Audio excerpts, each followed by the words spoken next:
यदि आपके plot, free hold property, residential plot या कोई भी कृषि ज़मीन खरीद रहे हैं तो वहाँ पे कुछ नियमों को समझ लें, क्योंकि यहाँ पे आप देख सकते हैं, यहाँ पे स्पष्ट लिखा है, यहाँ पे खसरा संख्या 384 पूर्व नामांतरण आदेश यानी कि दाखिल खारिज आदेश दिनांक 30/6/2020 निरस्त करते हुए भूमि राज्य सरकार में लगाए जाने हेतु तो आख्या प्रेषित है।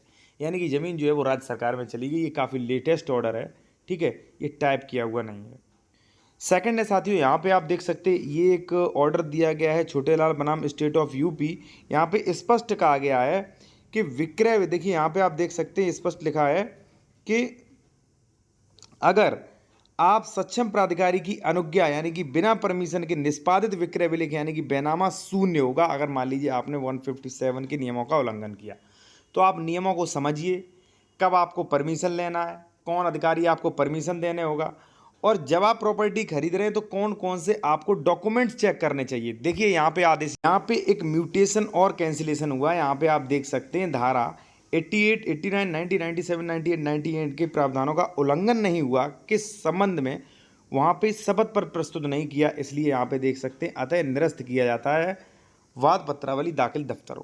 तो आप सारे नियमों को आप समझें, और जो रजिस्ट्री विभाग, जो विभाग द्वारा ऑफिशियल नोटिफिकेशन जारी किए गए उनको भी मैं आपको दिखाऊंगा। लेकिन हम इस वीडियो में चर्चा करेंगे 4 महत्वपूर्ण पॉइंट पर, ठीक है, कि प्रॉपर्टी रजिस्ट्री पर आप क्या क्या सावधानियां रखें, ऑफिशियल नोटिफिकेशन, और किन किन ज़मीनों के लिए आपको परमिशन लेनी होगी, बिना परमिशन की ज़मीन खरीदने पर 104, 105 की कार्रवाई कब होती है, और ज़मीन खरीदने पर आप कौन कौन सी डॉक्यूमेंट्स में प्रविष्टियाँ चेक करें, ठीक है। और देखिए, अगर आप किसी मैटर पर विशेषज्ञ द्वारा लीगल एडवाइस, कानूनी सलाह लेना चाह रहे हैं साथियों, तो कॉन्टैक्ट नंबर वीडियो के डिस्क्रिप्शन में मिल जाएगा। या आप कोई प्रॉपर्टी परचेज कर रहे हैं उत्तर प्रदेश में, आपको डॉक्यूमेंट चेक करवाना, जैसे डबल रजिस्ट्री, अंश से अधिक विक्रय, 143, 80 या 98 का उल्लंघन तो नहीं हो, तो ये सारी चीज़ें आप चेक करवा सकते हैं। फर्स्ट ये है साथियों, प्रॉपर्टी खरीदने पर क्या क्या सावधानियां रखें।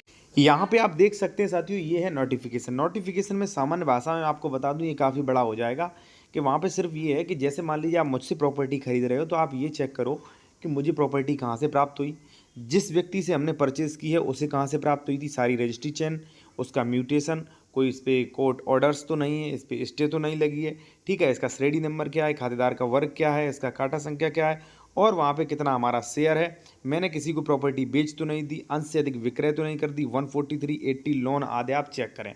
बस सिर्फ इसमें यही बताया गया, ठीक है। और अगर मान लीजिए आपने ये चेक नहीं किया तो जिम्मेदारी रजिस्ट्री विभाग की नहीं होगी, आपकी स्वयं की होगी, ठीक है। और डेमो आपके सामने होगा कि जो भी लोग मान लीजिए रजिस्ट्री कैंसिलेशन वगैरह के काफ़ी ज़्यादा जो है मामले चल रहे हैं। अब नेक्स्ट पॉइंट पे हम आते हैं कि किन किन प्लॉट्स, ज़मीनों की आपको परमिशन लेनी होगी, और ध्यान रहे परमिशन आपने नहीं ली तो रजिस्ट्री कैंसिल हो जाएगी।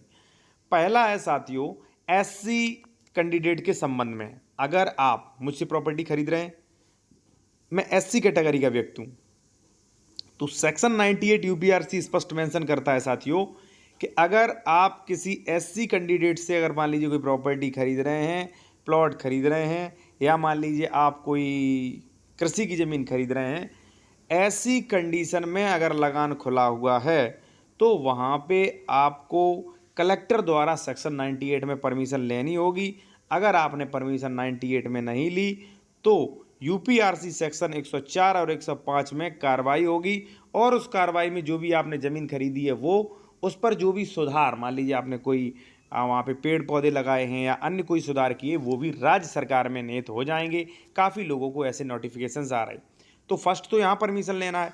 दूसरा साथियों, अगर मान लीजिए कोई नाबालिग व्यक्ति है, अवयस्क व्यक्ति है, तो ऐसी कंडीशन में उस जो है आप डिस्ट्रिक्ट जज से परमिशन ले सकते हैं, उसके बाद ही रजिस्ट्री करवाएं, वरना वहाँ पे परेशानी हो जाएगी। सेकंड कंडीशन ये है कि अगर मान लीजिए आप मुझसे ज़मीन खरीद रहे हो, मैं अवयस्क खतौनी पे दर्ज हूँ, लेकिन अब मैं वयस्क हो चुका हूँ, तो ऐसी कंडीशन में आप उप जिला अधिकारी के समक्ष सेक्शन 32 सब सेक्शन 32 एंड 38 में संशोधन करा के आप ज़मीन खरीदें। 2 कैटेगरी होगी साथियों। तीसरा साथियों है कि अगर ज़मीन नॉन ट्रांसफरेबल राइट्स वाली है तो उसे ट्रांसफरेबल राइट्स में कन्वर्ट करवाएं, उसके बाद ही ज़मीन खरीदें, ठीक है। ये 3 चीज़ें हो गई। अब सवाल आता है कि मान लीजिए हमने परमिशन नहीं ली, मान लीजिए आपने कभी ज़मीन खरीद ली थी एससी एसटी कैंडिडेट की, ठीक है, हमने परमिशन नहीं ली, तो क्या होगा।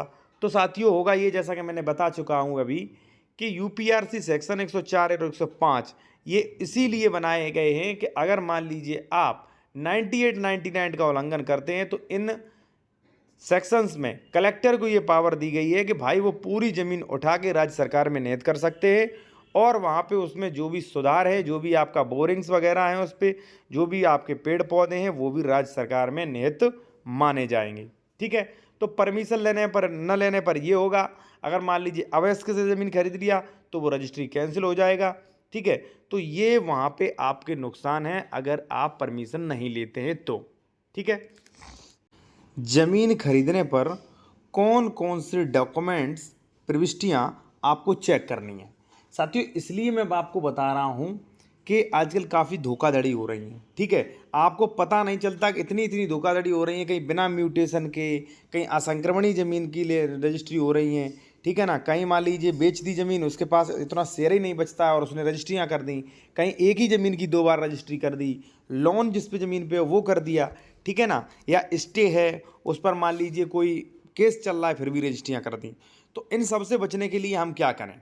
ठीक है, तो चलिए मैं आपको बताता हूँ साथियों। जैसा कि मैंने अभी नोटिफिकेशन दिखाया था, तो साथियों प्रॉपर्टी ट्रांसफ़र एक्ट सेक्शन 3 हो गया, या साथियों यहाँ पर आपका ये ऑफिशियल नोटिफिकेशन हो गया। उनका कहना ये है कि अगर कोई व्यक्ति मान लीजिए प्रॉपर्टी खरीदता है तो उसके संबंध में जांच पड़ताल करना उसका कर्तव्य होता है कि भाई वो उस प्रॉपर्टी की जांच पड़ताल करे। रजिस्ट्री विभाग या कोई अन्य विभाग जिम्मेदार नहीं होगा।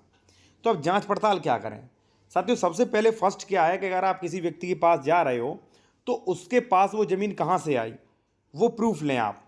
जैसे मान लीजिए हो सकता है उसे दान में मिली है तो गिफ्ट डीड लें, हो सकता है उसे वसीयत में मिली हो तो वसीयत लें, हो सकता है उसे रजिस्ट्री के मान लीजिए सेल डीड तो सेल डीड लें, और उसका वेरिफिकेशन करें कि रजिस्ट्री ऑफिस की वेबसाइट पर या रजिस्ट्री ऑफिस में क्या शो हो रहा है, उसका नाम, उसका रकबा, उसका खसरा संख्या, ये सारी चीज़ें सही हैं कि नहीं, फर्स्ट।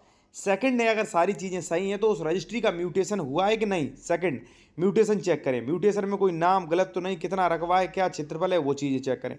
तीसरा, म्यूटेशन पे कोई रेस्टोरेशन तो वगैरह नहीं है, रेस्टोरेशन तो किसी ने नहीं डाल दिया, म्यूटेशन पे कोई केस तो नहीं चल रहा है, ये चेक करें।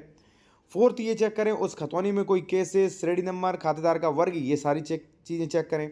सब कुछ ओके है, फिर आप ये चेक करें कि इसने पहले रजिस्ट्री तो नहीं कर दी। मान लीजिए उसने पहले मुझे रजिस्ट्री कर दी, हमने दाखिल खारिज कराया नहीं, खतौनी अपडेट हुआ नहीं, तो आपको पता ही नहीं चलेगा। इसलिए आप ये चेक करें कि इसने डबल रजिस्ट्री तो नहीं कर दी।